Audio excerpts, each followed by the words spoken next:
मिंसा ने अपनी कमरे की खिड़की से बाहर देखा। गुजरनवाला की गलियां रात के अंधेरे में डूबी हुई थीं और ठंडी हवा में कुत्तों की आवाज़ें आ रही थीं।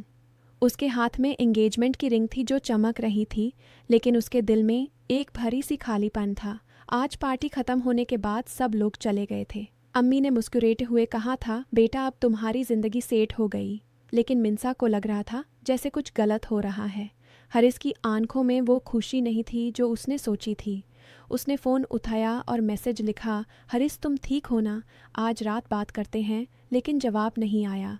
वो बेड पे लेट गई और आंखें बैंड कर ली। उसके दिमाग में पहले दिन की याद आ गई जब हरीस के घर वालों ने रिश्ता भेजा था। हरीस 29 साल का था। उसके अब्बू फैक्ट्री के मैनेजर थे और अम्मी घर संभलती थीं। उनका घर मिंसा के घर से सिर्फ 2 गलियां दूर था। गुजरानवाला के पुराने मोहल्ले में सब एक दूसरे को जानते थे। हरीस के अब्बू ने एक दिन घर बुलाया और कहा, बेटा मिंसा का रिश्ता बहुत अच्छा है। लड़की पर ही लिखी है, 24 साल की, घर वाले हमारे जैसे ही मिडिल क्लास। मंगनी जल्दी कर लो वरना लोग क्या कहेंगे। हारिस ने सिर्फ सर हिला दिया। उसने कुछ नहीं कहा। उसके दिल में तो आयशा थी। आयशा उसकी ऑफिस की कॉलीग थी। वो लाहौर के एक छोटे से ऑफिस में साथ काम करते थे। 3 साल से उनका रिश्ता चल रहा था। आयशा ने कहा था, हरीस तुम घर वालों से बात करो ना, मैं तुम्हारे साथ ही रहना चाहती हूँ। हरीस हर बार कहता, हाँ करूँगा, थोड़ा टाइम दो। लेकिन टाइम गुजारता गया और कुछ नहीं हुआ। मंगनी के दिन हरीस के घर वालों ने दबाव डाला। अम्मी ने रो रो के कहा, बेटा अगर तुम नहीं माने तो हमारा क्या होगा, लोग उंगली उठाएंगे। मिंसा बहुत अच्छी है, उसके अब्बू हमारे पुराने दोस्त हैं। हरीस का दिल टूट रहा था लेकिन उसने हाँ कर दी। वो बुज़दिल था, सच बोलने की हिम्मत नहीं थी। उस रात आयशा को फ़ोन किया और बोला, आयशा मैं मंगनी कर रहा हूँ लेकिन सिर्फ घर वालों के लिए। असली प्यार तुमसे ही है, जल्दी ही मैं सब ठीक कर दूंगा। आयशा रोई थी लेकिन उसने कहा, मैं तुम पर भरोसा करती हूँ हरीस। हरीस ने फ़ोन रखा और अपने आप से कहा, मैं क्या कर रहा हूँ। मंगनी के बाद मिंसा खुश थी। उसने अपनी बेहन से कहा, बाजी हरीस बहुत अच्छा है, रोज़ फ़ोन पे बात करता है, मुझे लगता है वो मुझे सच में प्यार करता है। हरीस मिंसा के घर आता था, चाय पे बैठकर बातें करता था। मिंसा के अब्बू को वो पसंद था। बेटा फैक्ट्री में काम करते हो ना, अच्छा है, घर संभालोगे। हरीस मुस्कुराता था लेकिन अंदर से मर रहा था। हर शाम ऑफिस के बाद वो आयशा से मिलता था। किसी छोटी सी कैफ़े में बैठकर हाथ पकड़ता था। आयशा कहती थी, हरीस अब मंगनी हो गई है तो जल्दी वेडिंग फिक्स करो और फिर मुझे घर वालों से इंट्रोड्यूस करो। हरीस हर बार कहता, हाँ करूँगा, अभी फैमिली को टाइम दो, लेकिन वो कुछ नहीं करता था। दिन गुजारते गए। मिंसा ने अपनी शॉपिंग शुरू कर दी।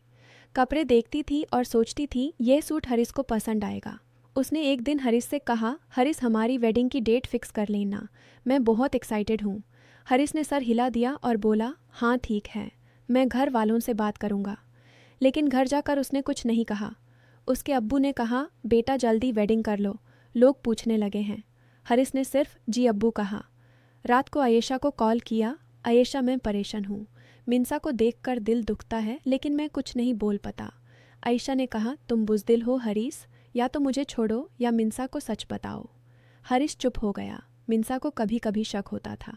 एक रात हरीस का फ़ोन रिंग हुआ जब वो उसके घर था। स्क्रीन पे आयशा नाम था। हरीस ने जल्दी से कॉल कट कर दिया और बोला, ऑफिस की कोई कॉल है। मिंसा ने पूछा, कौन थी। हरीस ने हंस के कहा, कोई नहीं यार, गलती से रिंग हुआ। मिंसा को यकीन नहीं हुआ लेकिन उसने इग्नोर कर दिया। वो सोचती थी, शायद मैं ज़्यादा सोच रही हूँ, हरीस मेरा है। उसने अपनी अम्मी से कहा, अम्मी हरीस कभी कभी दूर दूर लगता है। अम्मी ने कहा, बेटा लड़के ऐसे ही होते हैं, काम की टेंशन होती है। हरीस का दिल 2 हिस्सों में बट गया था। एक तरफ मिंसा जो उसे सच्चा प्यार करती थी, उसके मैसेजेस रोज़ आते थे, हरीस मिस यू, कल मिलना।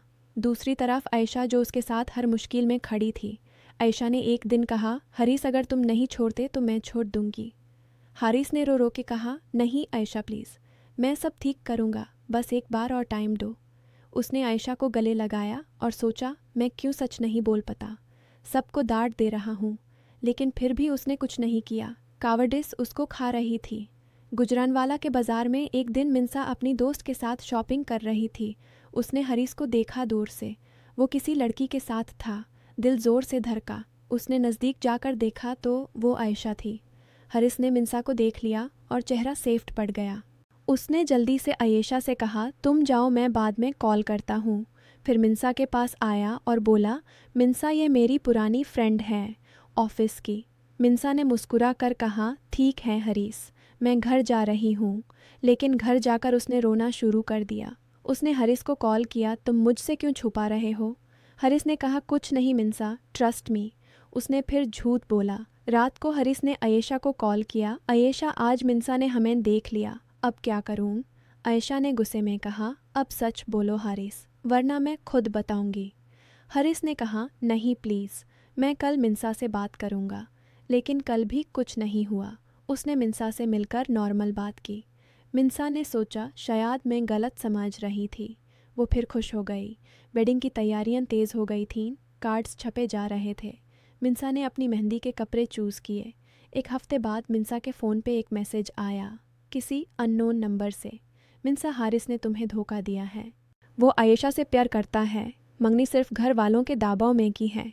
मिन्सा का दिल रुक सा गया। उसने नंबर कॉल किया। आयेशा थी। आयेशा ने सब बता दिया। मिन्सा, मैं आयेशा हूँ, हारिस और मैं 3 साल से साथ हैं। उसने तुमसे सिर्फ बुज़दिली की वजह से मंगनी की। मैंने उससे बहुत कहा लेकिन वो कुछ नहीं बोलता। मिन्सा ने फ़ोन कान से हटाया। आंसू बह रहे थे। उसने हरीस को कॉल किया, हरीस घर आओ अभी। हरीस आया। मिन्सा के कमरे में बैठकर उसने सिर्फ नीचे देखा। मिन्सा ने पूछा, हरीस ये सब सच है? हरीस ने चुप रहकर सिर्फ सर हिला दिया। फिर बोली, हाँ मिन्सा, मैं आयेशा से प्यार करता था। घर वालों ने दबाव डाला तो मैं मंगनी कर गया। मैं बुज़दिल हूँ, किसी से सच नहीं बोल सका।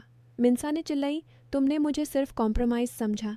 मैं तुम्हारी फैमिली के लिए एक रिश्ता थी बस। तुमने मुझे प्यार के नाम पे झूठ बोला हर दिन। हरीस ने कहा, मिन्सा मैं तुम्हें हर्ट नहीं करना चाहता था, लेकिन अब सब बर्बाद हो गया।